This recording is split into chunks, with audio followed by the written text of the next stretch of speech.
नमस्कार, आपके साथ मैं हूं दीपिका शर्मा और आप देख रहे हैं क्राइम तक। ईरान, अमेरिका और इजराइल के हमलों के बाद अब ये देखा जा सकता है कि मिडिल ईस्ट में काफी ज्यादा तनाव बढ़ चुका है। मिडिल ईस्ट में सऊदी में मौजूद दुनिया की सबसे बड़ी ऑयल रिफाइनरी पर ईरान की तरफ से ड्रोन अटैक भी किया गया, जिसके बाद से उसे अस्थायी रूप से बंद कर दिया गया। कई फ्लाइट्स रद्द हुई थी, जिनमें से अब कुछों को चलाया गया है, जो क्योंकि लोग काफी ज्यादा फंसे हुए थे। लोगों के जो वीडियोस हैं वो भी लगातार एक्स पर सामने आ रहे थे, क्योंकि लोग ये गुहार लगा रहे थे। कई भारतीय भी वहां पर फंस चुके थे, तो ये भी एक बड़ी समस्या बन गई थी। लेकिन मिडिल ईस्ट में तनाव काफी ज्यादा बढ़ता हुआ नजर आ रहा है। इसी बीच ईरान में इंतकाम के नारे भी लग रहे हैं। आयतुल्लाह खामेनेई की मौत के बाद से देखा जा सकता है कि ईरान को भारी झटका लगा है और इंतकाम के नारे भी लगाए जा रहे हैं। और इसी के साथ ईरान ने कुवैत, सऊदी अरब, साइप्रस में कई जगह पर ताबड़तोड़ हमले भी किए। आज तक की रिपोर्ट के मुताबिक ईरान ने दोहा, कुवैत, दुबई और बहरीन की ओर मिसाइल और ड्रोन की एक नई लहर शुरू की है, जिसके बाद से तबाही का मंजर देखा जा सकता है। करीब 37 सालों तक ईरान के सर्वोच्च नेता रहे आयतुल्लाह खामेनेई 28 फरवरी को हुए अमेरिकी और इजरायली हमले में मारे जाते हैं। अमेरिका और इजरायली हमलों में खामेनेई के परिवार के कई सदस्य भी मारे जाते हैं और उसी के साथ इस्लामी शासन के कई दूसरे वरिष्ठ नेता भी इसमें मारे गए हैं।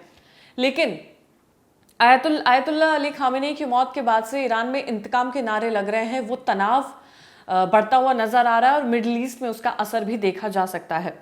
पिछले 3 दशकों से सत्ता में रहे खामेनेई की अब मौत जब हुई है, तो उसके बाद से कई सवाल भी खड़े हो रहे हैं कि ईरान का शासन कौन करेगा, और इसके पीछे की जो वजह है वो भी लगातार सामने आ रही है कि ऐसा क्यों हुआ, अमेरिका ने ऐसा क्यों किया, इजराइल ने ऐसा क्यों किया।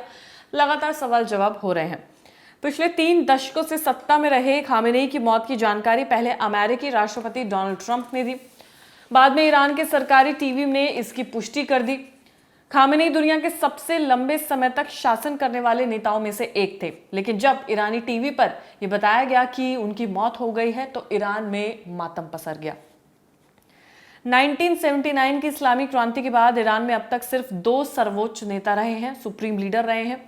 आयतुल्लाह रूहुल्लाह खुमैनी के बाद आयतुल्लाह अली खामेनेई सर्वोच्च नेता बने थे, जिनकी मौत हो जाती है। ईरान में सुप्रीम लीडर का पद काफी ज्यादा शक्तिशाली होता है और वो देश के प्रमुख यानी कि हेड ऑफ स्टेट और सशस्त्र बल के सर्वोच्च कमांडर माने जाते हैं, जिसमें ईरान की खास रेवोल्यूशनरी गार्ड्स कोर यानी कि IRGC भी शामिल होती है। और ये काफी ज्यादा सबसे ज्यादा पावरफुल पद होता है और ईरान में 2 ही ऐसे सुप्रीम लीडर रहे हैं, जिसमें से जो खामेनेई है उनकी अब मौत हो चुकी है। अब इसी में ये बताया जाता है कि जानने की कोशिश लगातार ये की जा रही है कि ईरान में कब क्या हुआ। तो ईरान में 1979 में ईरान में इस्लामी क्रांति आई।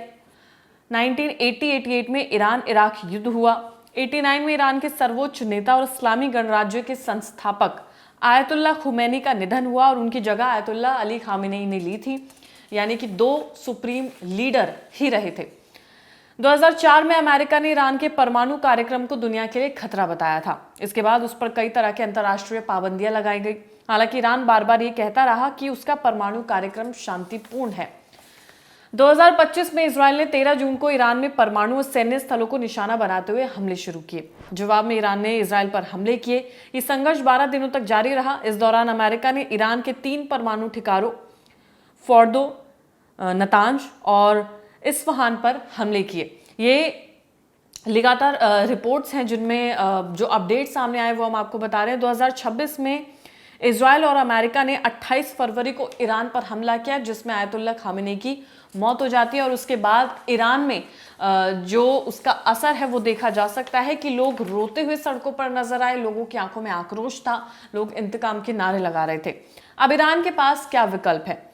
BBC की रिपोर्ट के मुताबिक अमेरिका और इजरायली हमलों में खामेनेई के मारे जाने के बाद उनके इस्लामिक रेवोल्यूशनरी गार्ड्स कोर का एक बयान सामने आया, जिसमें उन्होंने चेतावनी दी है कि अमेरिकी अड्डों और इजराइल पर हमला करेगा।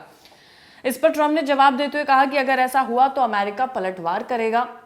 और डोनाल्ड ट्रंप के लगातार ये बयान वायरल भी हो रहे हैं, जिसमें उन्होंने ये कहा कि अगर ईरान ऐसा करता है तो उससे खामियाजा और ज़्यादा भुगतना पड़ सकता है।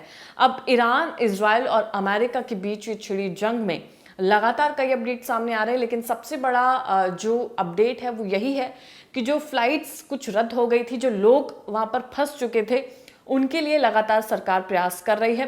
कुछ लोग वापस भी आ चुके हैं जिनके बाइट्स भी क्राइम तक पर आपको लगातार दिखाए जा रहे हैं, लेकिन जो मंजर है वो काफ़ी ज़्यादा तनावपूर्ण है। मिडिल ईस्ट में काफ़ी ज़्यादा तनाव देखा जा सकता है और लोग वहाँ से भी अपनी वीडियोस बनाकर भेज रहे हैं, लगातार अपडेट कर रहे हैं और इसी के चलते जो अपडेट्स आएंगे वो क्राइम तक आपको लगातार अपडेट करता रहेगा। धन्यवाद।